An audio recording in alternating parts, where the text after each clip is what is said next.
Hey guys, what's up? Alright. It's Double Deuce back with a new build. So, I had a little downtime waiting for parts for my Camaro build. And I did put up a video here, a sneak peek of a truggy that I wanted to build. And so while I'm waiting for parts for the Camaro, and I'm waiting for parts for my Aussie V8, got bills to pay, you know how that goes. So I took a other bunch of junk that I had, and this is, like I say, was my truggy, and I squeezed in the Toyan inside the Bruiser chassis. So get ready, guys. That's the mirror in with some tape on it there, so don't worry about that because it broke off, but I'll have to put that back on. So let's get into the thick of it here, and I'll take it outside and I'll take the body off and show you guys exactly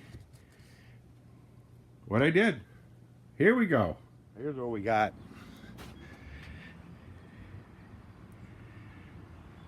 I grabbed a new bright Jeep body. It's 1/8 scale, and I had my rock bouncer, and if you guys remember this from the old videos, it's the Axial wraith, and I should say the parts for it, and I used a Bruiser frame, but if you look inside, what do you see in there? You got the L400 squeezed in there. So let's do a quick breakdown video, and then I'll fire it up. I've been having some clutch problems. The clutch is not engaging, so I don't know if I got some Loctite on the shaft or if the springs are too tight, but take the body right off. Okay, this is 1/8 scale. I'll give you a measurement on it. It's a new bright 1/8 scale. I don't know what it is, a trail cat or something. So, turn this sideways so you can see.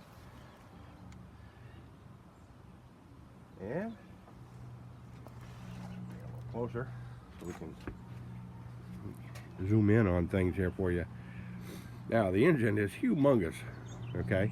But that is a stock HGP 407 Bruiser frame, and what I did was I bought the Hot Racing Axial wraith mounting plate, the aluminum plate, and this is the Kyosho nitro tracker forward reverse gearbox, and like I say, the L400, and the axles are the extra speed axles. I bought these like probably 8-10 years ago, but they still sell aluminum aftermarket axles for the Wraith, and so everything's squeezed right in there pretty tight.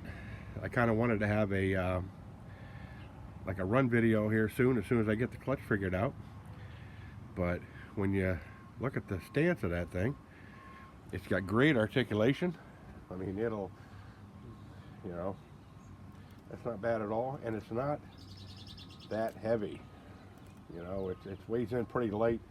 I don't know exactly what the weight is, but some of these Toyan builds can get really heavy after you add all the batteries and stuff. But you know, it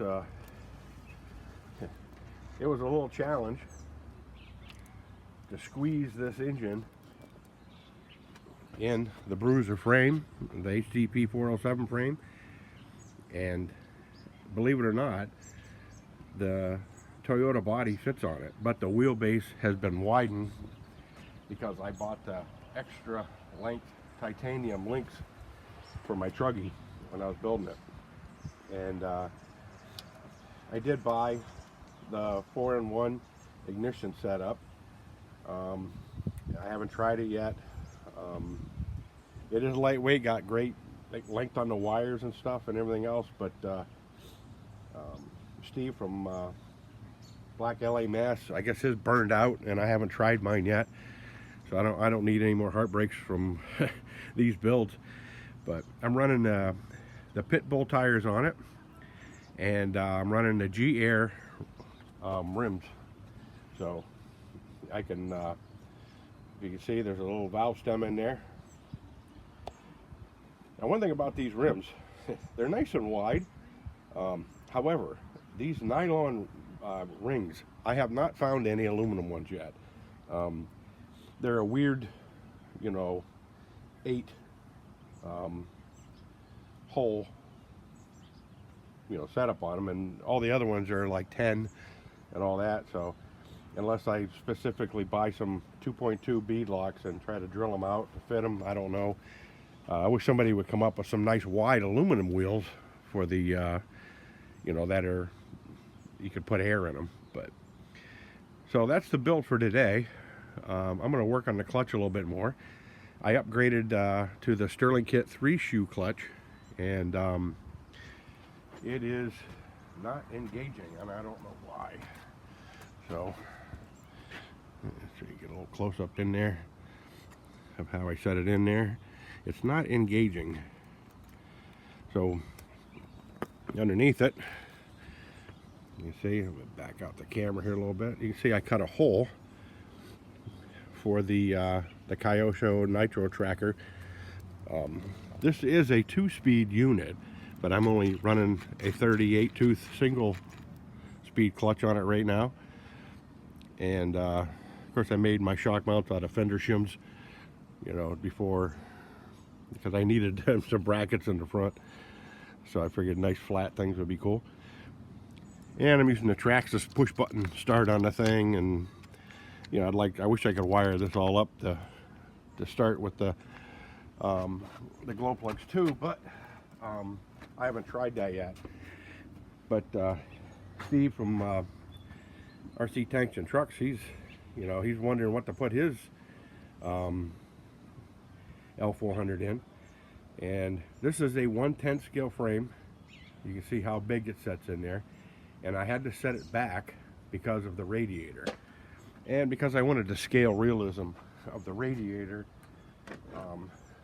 through the grill of the Jeep, because I actually cut these out, so you know, get some air through there. But you could pretty much mount the radiator anywhere else you wanted to if you had a fan on it. So when I get it together and I set it on there, it looked pretty scale.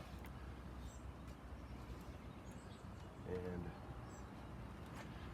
I bought the hinges off the, I think these were online. I don't know if these were for one of the Traxxas builds or something. They bought little metal hinges, and all they did up here is I put a 3mm countersunk screw with a nut, so, and a rubber O-ring, like so. I'll get it on here. Here, my fingers are all slippery from the juice. And I just put 2 holes with a zip tie to hold the O-ring there. And but so far, I'm psyched. And if I get that clutch in to engage, I can check out my gear ratios and go from there. So I'll put up a start video here when I started it, and you guys have a good one, man. I'll catch you later.